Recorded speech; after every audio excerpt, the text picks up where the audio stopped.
एहन सुंदर ससुरार राम जी कैलऊ बर विचार। एहन सुंदर ससुरार राम जी कैलऊ बर विचार। पौलऊ सीता सुंदर नारी जनकपुर में। पौलऊ सीता सुंदर नारी जनकपुर में। कोना एलऊ मिथिला देश मिथिलावासी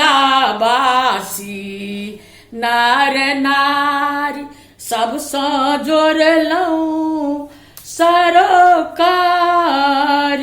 मिथिलावासी नर नारी सब सँ जोड़लऊ सरोकार।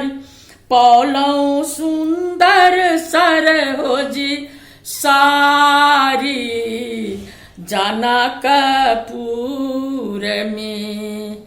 पौलऊ सुंदर सरोजी सारी जनकपुर में। कोना एलऊ मिथिला देश कोना एलऊ मिथिला देश। एहन केलनि के उपदेश एहन केलनि के उपदेश। पौलऊ सब सुख लेसा जनकपुर में। पौलऊ सब सुख लेसा जनकपुर में। एहन सुंदर ससुरार राम जी कैलऊ बर विचार। पौलऊ सीता सुंदर नारी जनकपुर में।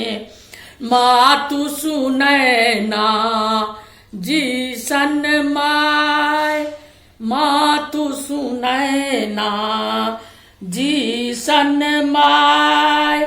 बेटी सीता जी सन पाय बेटी सीता जी सन पाय। पौलऊ आसन जमा ये जनकपुर में। पौलऊ आसन जमाए जनकपुर में। सुनी राम जी हर साय सुनी राम जी हर साय।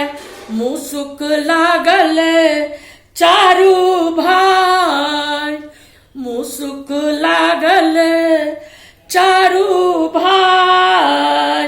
लाखी सखी समुदाई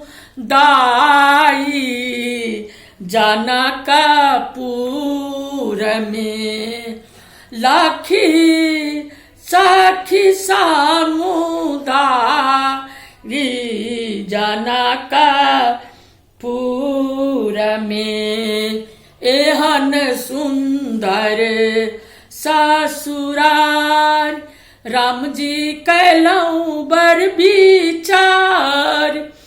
पौलऊ सीता सुंदर नारी जनक